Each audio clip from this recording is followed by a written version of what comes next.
Ya, yang pertama selama saya mendampingi beliau sebagai sebagai stafnya, sebagai pesuruhnya, saya kira begitu banyak yang saya dapatkan. Suruh langsung begitu. Ya. Bisa ketemu Mas Wah, Ning dari mana Om dulu Om? Lo guanya yang ribet nih. Iya, memang begitu. Bagaimana Ketemunya dulu pesuruh? gimana? Dad, lu urus kontrak ya di sana. Ya, jalan. Naik skuter dulu gitu. Oke. Dan Kok ketawa nih ada cerita lucu nih, jangan-jangan. enggak, yang tahu cuma kita doang. Tapi Ya, kalau kita udah. lihat kan di film-filmnya lucu nih karakternya. Kalau hari-hari kayak apa? Ini yang saya pikir. Pak Indro ini punya kelengkapan di mana tampang seperti orang-orang motor lah ya. Tapi jiwanya betul-betul jiwa pandu yang disiplin. Dia paling tidak suka sama orang nggak disiplin. Kalau awal mulanya dulu ketemu gimana? Awal mulanya saya dulu kan kalau dia menyebutnya grup lawak saya itu grup lawak khusus lomba. Kalau lomba nggak pernah kalah, selalu menang. Tapi yang nanggap jarang. Untuk itulah saya nonton Warkop. Udah gitu saya nggak mau pulang, nggak punya ongkos, minta duit lah sama Pak Indro, dikasih sama Pak Kasino 10.000 ya Jay, 10.000. Gede dulu. Oh besar sekali, 10.000 tahun 82. Mereka ini mengasihani saya waktu itu. Lu udah datang ke rumah gue, kasih alamat gitu kan, ke Rawamangun sana, ke Pulau ke Kayu Putih. Dari situlah saya disuruh cari bahan, dari situ bekerja. Akhirnya kerjanya serabutan. Bahan-bahan apa itu? Bahan bangunan. Dia mancing bisa juga bro ya. Bahan bangunan, kain kafan dan lain-lain. Serius ini, serius. Kamu nanyanya mancing sih. Orang saya lagi latihan ngelawak lagi, terus selesai DPR balik lagi. Apa? Jadi apa Tapi aja kan dikerjain? sama-sama lucu. Iya. Jadi Pak Indro bilang, Dad, lu cari bahan. Bahan tuh materi untuk bagaimana manggung. Karena gini, Warkop pada saat saya gabung itu sudah besar, sudah sulit untuk bisa Disaingi kalau ya, saya nggak ada saingan taruhlah, dulu ya. mereka melakukan riset secara pribadi, tidak timnya, repot dong. Boro-boro dia mendapatkan informasi yang ada gerubutin orang. Nah, orang-orang kayak saya lah yang sebagai bertindak sebagai CIA-nya nih, intelijennya. Misalnya saya datang ke Medan, saya harus tahu dengan segala aspek tentang Medan, socio-culture-nya, bagaimana perilaku orang sana, tempat hiburannya, tempat apa saja kita catat dan kita berikan. Jadi bawa Warkop manggung, saya deg-degan, takut salah informasi. Iya. Pernah nggak kejadian Om salah informasi? Alhamdulillah sih enggak ya. Alhamdulillah enggak. Terutama kan gini, yang orang Indonesia yang paling bisa membuat ketawa yang paling gampang itu pasti lokalisasi. Iya. Nah itu Dedi pasti Tahu tempatnya? kali lokasi. Oh, tahu tempatnya. Nah, Ini Tahu. tugasnya Mas Miing Saya ya. cuma tahu namanya doang. Tapi kalau selama 7 tahun pernah nggak sih personil Warkop ini saling berantem gitu? Satu sama lain Kalau yang saling Setahu saya sih ngomong gitu. enggak ya. Setahu saya sih enggak. Cuman ini orang ini masih hidup ini kalau saya bilang orang nggak kayak enak begini bilangnya. nih. Apapun tentang Warkop minimal saya tahu lah dibanding orang lain karena saya dekat sekali. Jadi orang kayak Pak Indro ini kalau belum mati jangan dikubur aja. Kalau perlu dilaminating. Dilaminating ya. Ini susah Air tinggal keras satu. ya kan? Air keras. Tapi benar-benar nggak pernah ribut satu sama lain. ribut. Ribut, tapi saya Mas nggak Dono, pernah. Mas Kasino itu dia nggak tahu. Saya nggak Mas pernah Dono, lihat. Mas Kasino itu 3 tahun nggak ngomong. Oh iya? Iya. Kenapa waktu itu Om? Sifat beda Oke. banget, ini sifat yang satu seniman banget, yang satu pengusaha banget. Oke. Jadi Beda, gimana beda pada banget. saat harus manggung nih? Harus Sementara ngelucu 3 tahun gitu ya, itu tapi pastinya nggak juga mau. ada dong. Itu kepentingan lebih besar Iya. daripada kepentingan sendiri. Oh, iya. Dan ini hebatnya, saya tahu ini adalah setelah keduanya tidak ada. Bayangkan, padahal saya hari-hari sama mereka. Dan yang Mereka buka Mas begitu Dono jaga. sendiri. Kalau misalnya Mas Dono nggak buka, saya nggak boga, saya diem aja. Terus Mas Indro yang di tengah-tengah gimana? Ya itulah, saya kan paling muda, saya paling kecil gitu.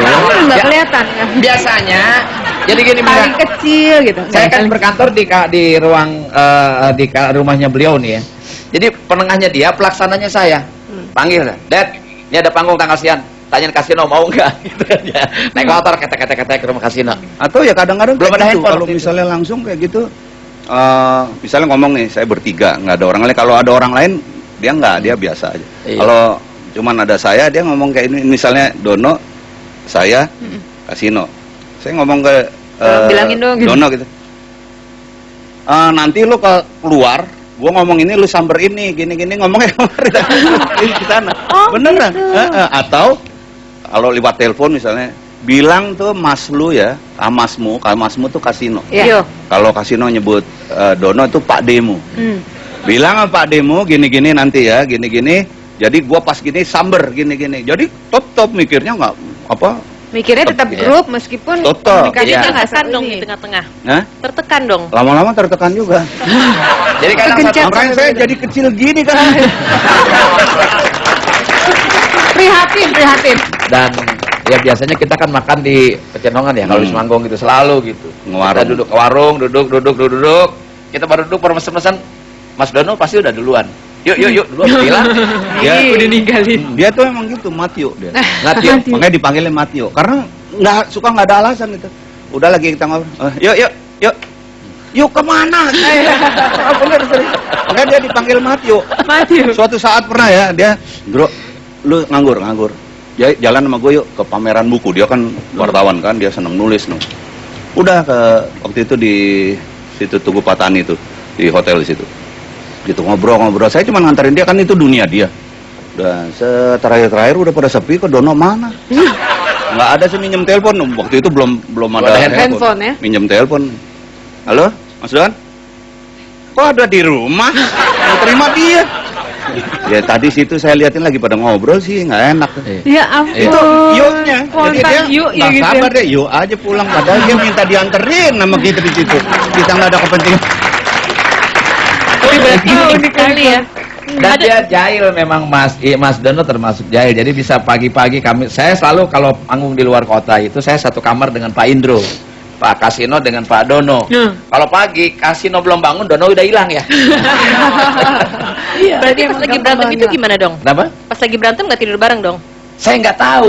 Tidur banget, apa tidur bareng. Tidur aja. Tidur bareng tapi nggak Karena ngomong. Kalau gini, berantem dulu- itu dalam keadaan hidup. Dulu saya selalu tidurnya sama dia. Iya. Mas Dono, Mas Kasino. Kan yang mudaan gitu. Mereka yang tuaan sama yang tuaan. Senior, junior. Tapi aku dalam hati tuh jujur waktu itu ngomong, mereka ngomong nggak ya? Penasaran juga ya. Lama loh, 3 tahun ya. Iya, 3 tahun lama. Tapi ini kalau kita lihat berarti kan artinya memang warkop yang tersisa. Kalau tadi Mang Miing bilangnya yang masih hidup udah tinggal Mas Indro, Om Indro. Ini saat-saat terakhir berpulangnya Pak Dono dan juga Kasino sendiri ini, apa sih yang selalu diingat oleh Om Indro? Beda-beda ya. Ya. Kalau Kasino itu terakhir dia masih menuntut sesuatu gitu. Warkop dikenal dari dulu mendobrak segala pikiran-pikiran yang mainstream gitu ya. Warkop kemudian menjadi pertama dengan komedi yang verbal segala macam. Terus banyak hal yang kita lakukan selalu yang pertama gitu. Nah, Mas Kasino selalu menuntut dan kita memenuhi itu terakhir. Kami membuat yang namanya Warta Warkop. Kebetulan di headline di majalah Kompas di halaman pertama. Itu tahun 97. SEA Games. Jadi kita memparodikan semua berita SEA Games dengan cara kita. Kita plesetkan ke politik, kita plesetkan. Dan alhamdulillah diakomodir oleh Kompas.